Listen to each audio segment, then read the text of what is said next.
Hello friends, welcome on this favourite channel physics ज्ञान Mukesh Nayak. Friends, आज हम as soon as and no sooner का use कैसे करते हैं ये सीखने वाले हैं। बहुत ही इंटरेस्टिंग टॉपिक है दोस्तों। अगर आप नए हैं तो प्लीज़ चैनल को सब्सक्राइब कीजिए and watch the video till the end. तो चलो स्टार्ट करते हैं as soon as and no सुनर।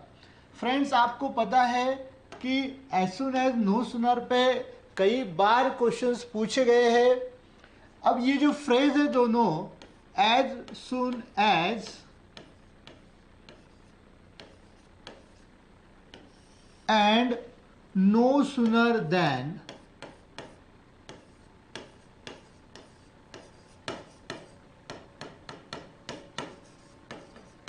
देखिए नो सुनर के साथ हमेशा देन लिखा जाता है, तो हमें जब इनका यूज करेंगे सेंटेंस में तो देन भी साथ में ही लिखना है। अब कुछ ये फ्रेज के बारे में देखते हैं फ्रेंड्स। एज सुन एज ये जो फ्रेज होता है ना, ये हमेशा कॉम्प्लेक्स सेंटेंस में ही यूज किया जाता है। मतलब जो भी सेंटेंस में एज सुन एज का यूज किया गया होगा वो सेंटेंस होगा कॉम्प्लेक्स सेंटेंस। अब भाई जब कॉम्प्लेक्स सेंटेंस आ रहा है तो वहां पे दो क्लॉज होंगे, एक होगा प्रिंसिपल एंड एक होगा सबऑर्डिनेट। तो एज सुन एज जो है ना वो क्या करता है, तो सबऑर्डिनेट क्लॉज को इंट्रोड्यूस करता है। सबऑर्डिनेट क्लॉज मतलब दिए गए सेंटेंस में एज सुन एज के बाद का जो सेंटेंस है, start from as soon as का जो एज है यहां से आगे तक का जो सेंटेंस है वो कहलाएगा सबऑर्डिनेट क्लॉज। अब एज सुन एज जो है तो ये eight the beginning of sentence, ठीक है ना, मतलब कैन बी रिटर्न, हम ऐसा कहेंगे कि can be return eight the beginning, यानी कि शुरुआती में, एंड मिडल। मतलब एज सुन एज शुरू में भी आ सकती है सेंटेंस के स्टार्ट में, या फिर दूसरा सेंटेंस जो स्टार्ट होता है वहां पर भी यूज किया जाता है।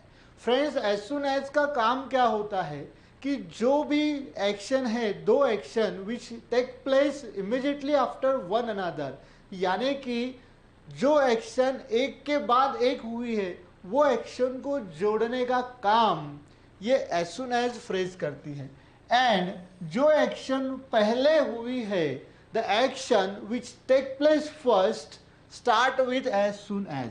मतलब अगर दो एक्शन है, कभी कभी क्या होता है फ्रेंड्स कि टू सिंपल सेंटेंस दिए जाते हैं एंड हमें कहा जाता है कि join it using as soon as. तो भाई बहुत ही सिंपल है, एज सुन एज का यूज करने के लिए कहा तो दोनों सेंटेंस में जो वर्ब है यानी कि एक्शन है उसमें से जो पहला एक्शन हुआ है बस वो एक्शन एज सुन एज के साथ जोड़ दो, बाकी का जो सेकेंड एक्शन है वो बाद में लिख देना है, ठीक है ना, कॉमा देके उसे सेपरेट करना होता है। अब देखते हैं नो सुनर देन। अभी नो सुनर देन जो है ये भी कॉम्प्लेक्स सेंटेंस ही होता है।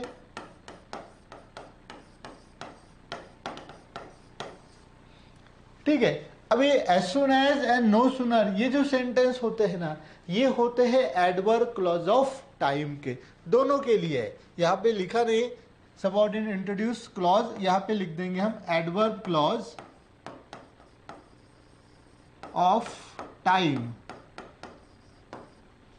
ठीक है। सेकेंड, नो सुनर के बारे में सबसे इंपॉर्टेंट कि इट इज और it always be written at the beginning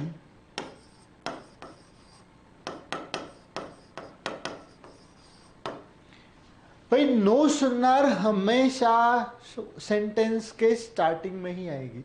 यानी कि अगर आपको कहा गया कि no sooner, use no sooner, तो सबसे पहला काम क्या है भाई, नो सुनर लिख देना, बाद में सेंटेंस को देखना, ठीक है ना।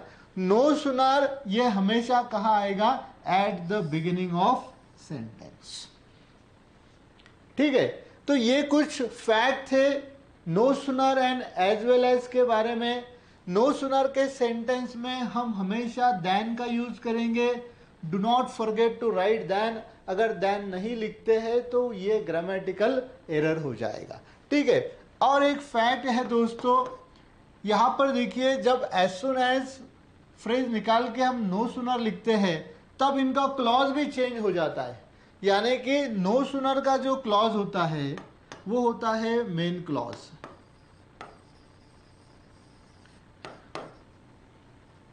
इंट्रोड्यूस, यहां इसे कट कर देते हैं,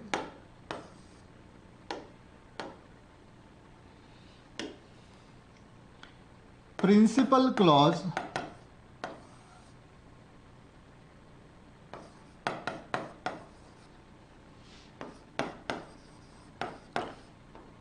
यानी कि जब हम एज सुन एज का सेंटेंस नो सुनर में लिखते हैं तो उनका क्लॉज भी चेंज हो जाता है। नो सुनर से जो क्लॉज शुरू हुआ है वो होगा प्रिंसिपल क्लॉज या फिर main clause. As soon as से जो क्लॉज शुरू होगा वो होगा सबऑर्डिनेट क्लॉज। देन के आगे, ठीक है ना, देन के बाद जो क्लॉज होगा वो होगा सबऑर्डिनेट क्लॉज। तो चलो एक एग्जांपल लेते हैं, एग्जांपल से हमें समझ में आएगा।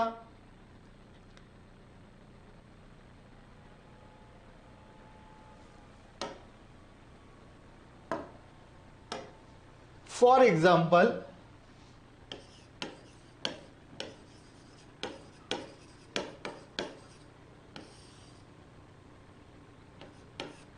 as soon as he opened the door, ये हुआ पहला part. he saw a thief। अब देखिए, as soon as he opened the door he saw a thief। अगर हम ये as soon as को हाइड कर देते हैं, ठीक है ना, तो यहाँ पे we get two set of simple sentence। first one, he opened the door, he saw a thief, ठीक है। अब ये दो सिंपल सेंटेंस है, इन्हें हमने क्या किया, as soon as से ज्वाइन किया। जब हम इसे as soon as से ज्वाइन करते हैं तो ये एक कॉम्प्लेक्स सेंटेंस बन जाता है फ्रेंड्स। ये क्या हो जाता है, कॉम्प्लेक्स सेंटेंस। अब देखिए, ये फर्स्ट एक्शन था ओपनिंग का, एंड बाद में दिखेगा, ठीक है ना, पहले दिखेगा फिर खुलेगा, ऐसा तो नहीं होगा। तो पहले ओपन होगा फिर सॉ। तो ये जो फर्स्ट एक्शन है ये हमें एज सुन एज से ज्वाइन करना होता है, एंड सेकेंड एक्शन का जो भी सेंटेंस है वो हमें कॉमा देके लिखना होता है, ठीक है। अब यहाँ देखिए, ये जो सेंटेंस है ये है principal clause, and as soon as से जो शुरू हुआ है उसे कहेंगे हम सबऑर्डिनेट क्लॉज। अब क्वेश्चन में क्या पूछा जाता है कि यूज नो सुनर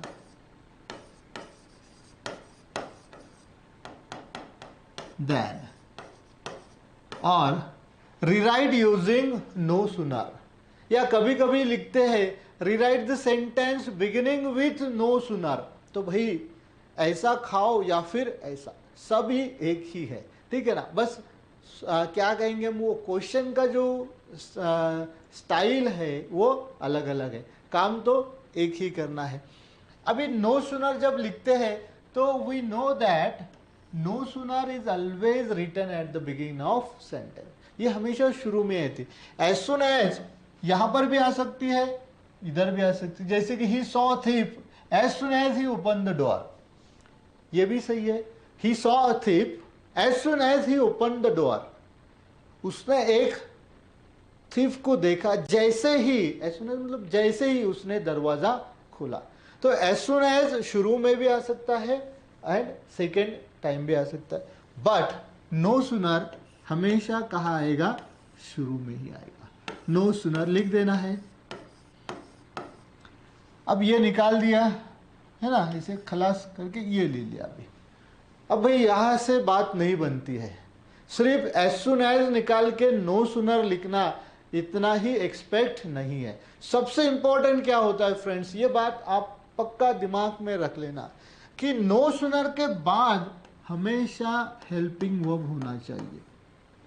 अक्सर स्टूडेंट्स यही गलती कर देते हैं कि नो सुनर के बाद वो डायरेक्ट क्या करते हैं, जैसे एज सुन एज के बाद सेंटेंस स्टार्ट हुआ था, same no sooner he open the door then he saw a thief, तो ये गलत होगा भैया।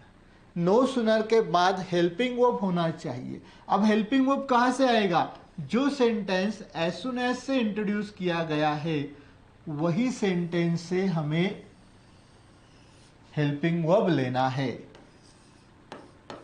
अब देखिए ही ओपन द डोर, भाई यहां पर तो हेल्पिंग वर्ब है ही नहीं, तो कहां से लाएंगे। तो फ्रेंड्स याद रखना है, अगर सेंटेंस में V2 है, नाउ ओपन ये कौन सा फॉर्म है, V2 फॉर्म है, ठीक है ना। अगर सेंटेंस में V2 है तो हम हेल्पिंग वर्ब लेंगे डिड, ठीक है। यहां पे एक चार्ट बना देते हैं लगे तो।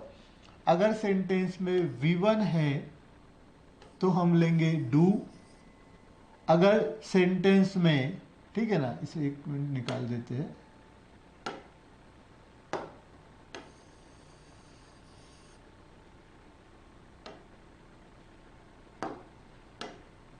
अगर V1 के साथ यस यस है तो हम यूज करेंगे डज। अगर V2 है तो यूज करेंगे डिड। ये डिड है, बस ये इतना आपको याद रखना है।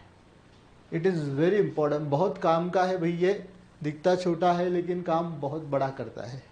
V1 है तो डू आएगा। V1 के साथ अगर सफिक्स यस और यस लगा है तो हम डज का यूज करेंगे। एंड अगर सेंटेंस में V2 है यानी कि पास्ट वाला फॉर्म है तो हम डिड यूज करेंगे। अब यहाँ पे V2 है तो हमने क्या लिया, डिड। उसके बाद आएगा सब्जेक्ट ये ही।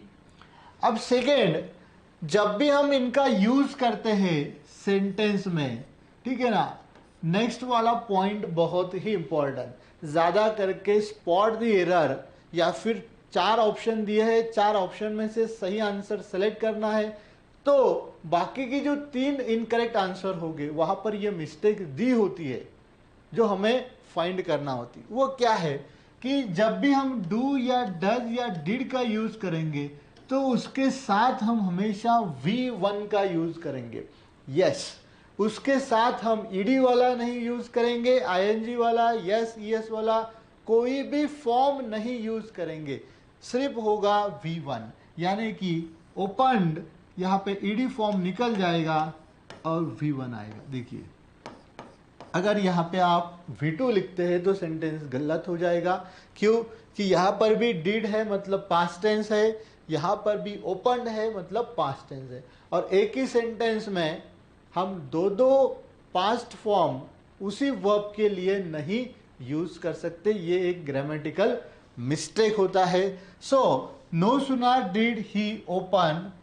अब पहला सेंटेंस में जो कुछ बचा है वो लिख देना है। फाइन, जहां पर कॉमा है वहां पे हमें ये जो सेकेंड वर्ड था ये लिखना है, दैट इज दैन। फ्रेंड्स यहां पर भी अच्छी तरीके से स्पेलिंग देख लेना। दैन है, कई बार THEN लिखा होता है ना, देन, तो वो नहीं यूज करना है। एंड जो सबऑर्डिनेट प्रिंसिपल क्लॉज है वो as it is like he saw a thief, ठीक है। सेकेंड सेंटेंस जो था, प्रिंसिपल क्लॉज जो था, उसमें कुछ भी चेंज नहीं किया है, वो एज इट इज लिया है। सिर्फ जो सबऑर्डिनेट क्लॉज था एज सुन एज का, उसी में हमने चेंजेस किए हैं। चेंजेस क्या है, हमेशा यही चेंजेस होंगे, इसके अलावा दूसरा कोई भी चेंज नहीं है। चेंज क्या होगा, पहला कि नो सुनर से ही सेंटेंस स्टार्ट होगा, ठीक है। सेकेंड, नो सुनर के बाद हमेशा आएगा हेल्पिंग वर्ब।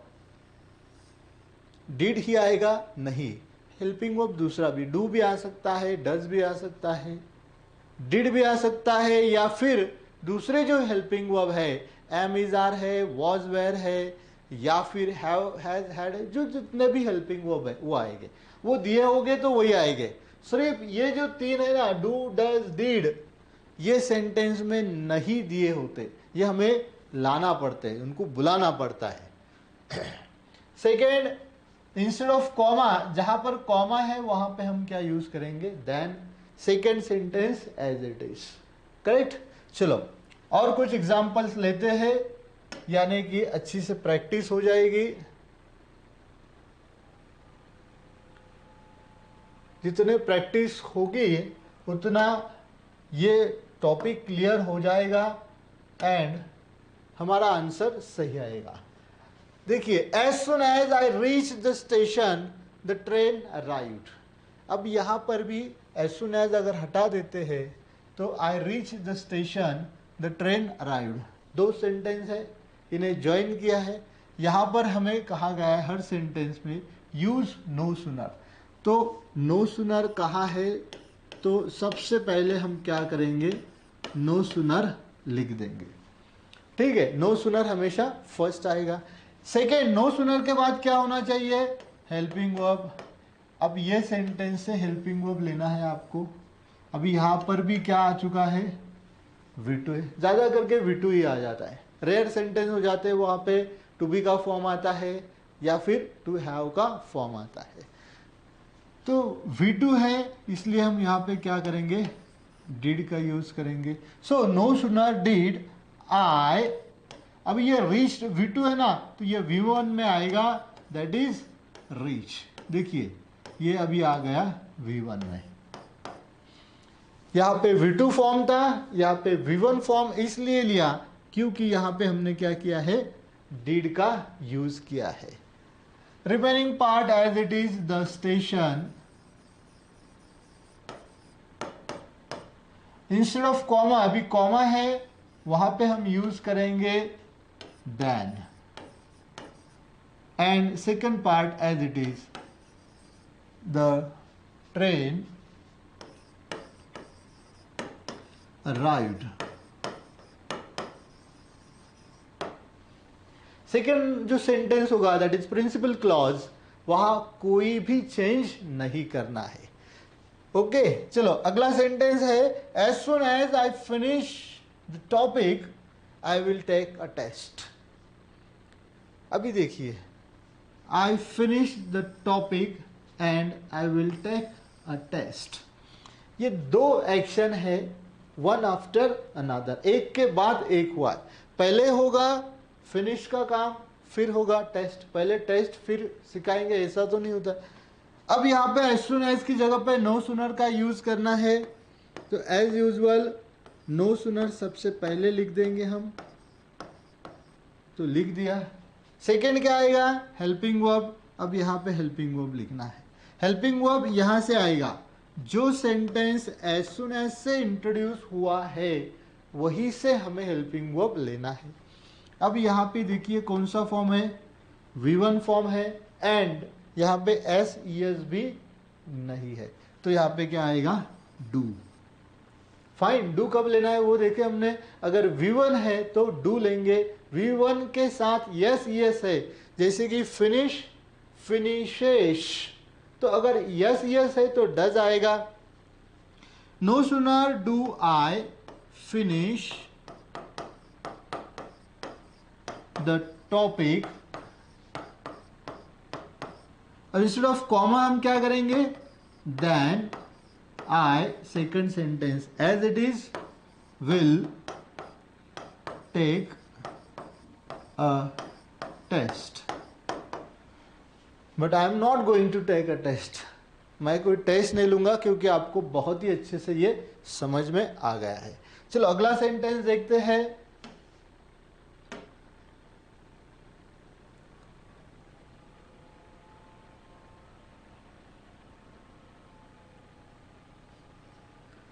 नेक्स्ट सेंटेंस है he replied me as soon as he got my email. अब देखिए as soon as second sentence जो है दिया गया वहां पे यूज किया है। प्रिंसिपल क्लॉज स्टार्टिंग में आ चुका है एंड सबऑर्डिनेट बाद में, तो ये पॉसिबल है। ऐसा जरूरी नहीं है कि as soon as must be at the beginning of sentence, no. As soon as शुरू में भी आ सकता है एंड मिडल में भी आ सकता है, बट नो सुनर कभी भी मिडल में नहीं आएगा एज सुन एज। तो नो सुनर लिख देना है सबसे पहले।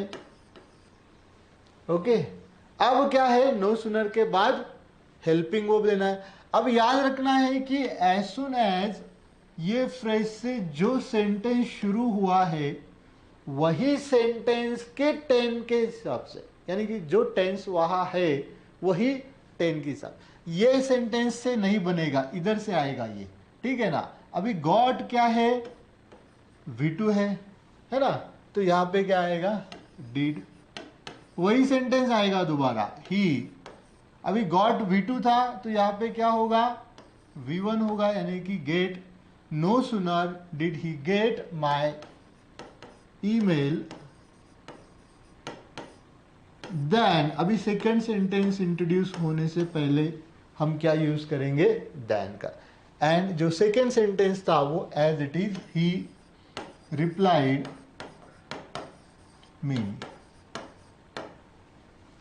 No changes in second part, जो सेकेंड पार्ट होगा यानी कि प्रिंसिपल क्लॉज, सेकेंड पार्ट अगर कहेंगे तो ये सेकेंड पार्ट लगेगा, है ना, प्रिंसिपल में। यहां पे देखिए as soon as the bell rang all the students went to home, जैसे ही घंटी बजी सब बच्चे चले गए। तो चलो इसे नो सुनर यूज करना है, तो नो सुनर हम कहाँ लिखेंगे, शुरुआत में।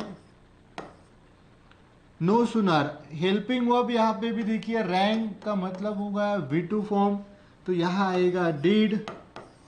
सो no sooner did the bell rang, अभी यहाँ पे कॉमा है वहां हम क्या यूज करेंगे, देन, इसे हटा देना है, कॉमा नहीं आएगा। नो सुनर के सेंटेंस में कॉमा कभी भी नहीं यूज करना है। All the student, second sentence जो होगा वो as it is, went to home.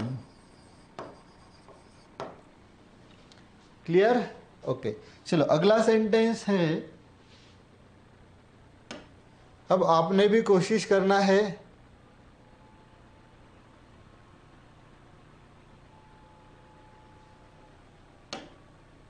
एक थोड़ी देर रुकेंगे, यानी कि आप भी कोशिश करना है इसका सही आंसर देने का। सेंटेंस है as soon as he was punished he started crying, जैसे ही उसे पनिशमेंट दिया गया वो रड़ना चालू कर दिया उसने। अब देखिए एज सुन एज की जगह आएगा नो सुनर, सेकेंड आएगा हेल्पिंग वर्ब। अब यहां से हेल्पिंग वर्ब लेना है, तो फ्रेंड्स देखिए यहां पे ऑलरेडी हेल्पिंग वर्ब दिया गया है, यहां पर ना डू आएगा, ना डज आएगा, ना डिड आएगा। Why, because already helping verb दिया है, तो जो हेल्पिंग वर्ब दिया है वही यूज करना है, ठीक है। अगर helping verb as soon as के सेंटेंस में दिया है तो वही यूज करना है, अलग नहीं यूज करना है। No sooner was he punished, comma की जगह हम यूज करेंगे then. Second sentence as it is, he started crying. Okay, चलो अगला सेंटेंस था as soon as the teacher enters the class the students greet her, जैसे ही टीचर क्लास में आए स्टूडेंट्स ने उन्हें ग्रीट किया, और हमेशा हम करते भी है वो, ठीक है ना। अब यहाँ पे नो सुनर का यूज करना है, तो सबसे पहले हम क्या करेंगे, नो सुनर शुरुआत में लिख देंगे। भाई सबसे पहला काम है ना, कि जैसे ही एज सुन एज की जगह पर नो सूनर लिखो ऐसा कहा तो बस शुरू में एक वर्ड लिख देना है। एंड उसके बाद हमेशा हमें क्या करना है, हेल्पिंग वर्ब लिखना। ये इतना याद रखना है, ठीक है ना। जो सेंटेंस में नहीं होगा वो ढूंढ के लेना है। अब यहां से हमें हेल्पिंग वर्ब लेना है। The teacher enters the class. अब देखिए यहाँ पे हेल्पिंग वर्ब नहीं है, नहीं होने वाले हेल्पिंग वर्ब देखो दोस्तों। अब एंटर हमें पता है, यहाँ पे एस आ चुका है ना, मतलब V1 के साथ एस आ चुका है, तो भाई यहां पे आएगा डज। अगर V1 के साथ यस या यस आता है तो हम क्या करेंगे, डज। मतलब no sooner does the teacher. अभी ये जो एंटर्स है ना, ये एस निकल जाएगा, सिर्फ V1 आएगा, दैट इज एंटर। देखिए दोनों तरफ V1 ही है, लेकिन यहां पर ये जो यस वाला फॉर्म था ये निकाल दिया, और निकालना ही होगा। The class, instead of comma we use then the student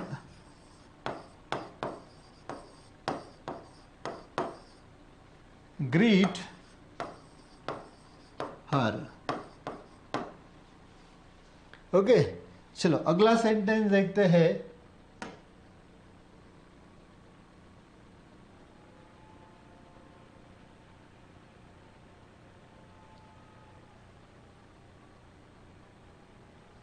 okay fine. No sooner. अब कुछ एग्जांपल्स नो सूनर के हैं, एंड हमें कहा गया कि एज सुन एज करो। तो क्या करना है, हमें पता है नो सूनर तो हमेशा स्टार्टिंग में ही आता है, एंड नो सूनर से जो सेंटेंस स्टार्ट हुआ है वही सेंटेंस एज सुन एज से स्टार्ट होना है। एज सुन एज के बाद वो सेंटेंस नहीं आएगा। नो सूनर के साथ जो सेंटेंस है वही सेंटेंस हम यूज करेंगे। मतलब एज सून एज, हुआ करेक्ट। अभी देखिए ये जो डीड है ना, ये डीड क्या होगा, इधर चला जाएगा। डीड क्या करेगा, जाते समय V2 फॉर्म दे जाएगा, यानी कि नोटिस यहां पे था तो यहां पे होगा नोटिस्ड, ED यहां पे लगा दिया, ये V2 बना दिया, ठीक है ना। जब भी फॉर्म डू डज डिड निकल जाते हैं सेंटेंस में से तो ये अपना फॉर्म वर्ब को दे जाते हैं। V1 है वो कुछ लेता नहीं कुछ देता भी नहीं, है ना। जो डज है वो यस यस लेता है और जाते समय यस यस दे जाता है। डिड क्या करता है, पास्ट फॉर्म लेता है, जाते समय पास्ट फॉर्म दे जाता है। अब देखिए डिड निकल गया तो जाते समय V2 फॉर्म दे देगा, मतलब ही नोटिस्ड द थिप। यहाँ पे गलत हुआ था, कॉमा आ चुका है, यहाँ पे दैन होना चाहिए, अभी दैन की जगह आएगा comma. He call the police, ठीक है। जहां कॉमा दैन है वहां पे हम कॉमा यूज करेंगे। सेम है वाई वर्सा, जैसे ही एज सुन एज से नो सूनर लिया हमने, वैसे ही नो सूनर से एज सुन एज करना है। यहां पर भी देखिए नो सूनर था, एज सुन एज यूज करना है तो एज सुन एज यहां लिख देंगे हम। जरूरी नहीं है एज सुन एज शुरू में आएगा, लेकिन जरूरी यह है कि नो सूनर से जो सेंटेंस स्टार्ट हुआ है वही सेंटेंस एज सुन एज से स्टार्ट होना चाहिए। एज सुन एज ही, अब देखिए वॉज आ चुका है तो कोई भी चेंज करना नहीं, वही हेल्पिंग वर्ब यूज करना है एज इट इज, उसमें कोई भी चेंज नहीं होगा। No sooner sorry as soon as he was free. अब इंस्टेड ऑफ देन हम यहां यूज करेंगे कॉमा, ठीक है ना, comma he came whom. Okay तो फ्रेंड्स बहुत ही आसान है एज सुन एज यूज करना या फिर नो सुनर का यूज करना। तो चलो मिलते हैं अगले वीडियो में, तब तक के लिए take care and thank you for watching this video.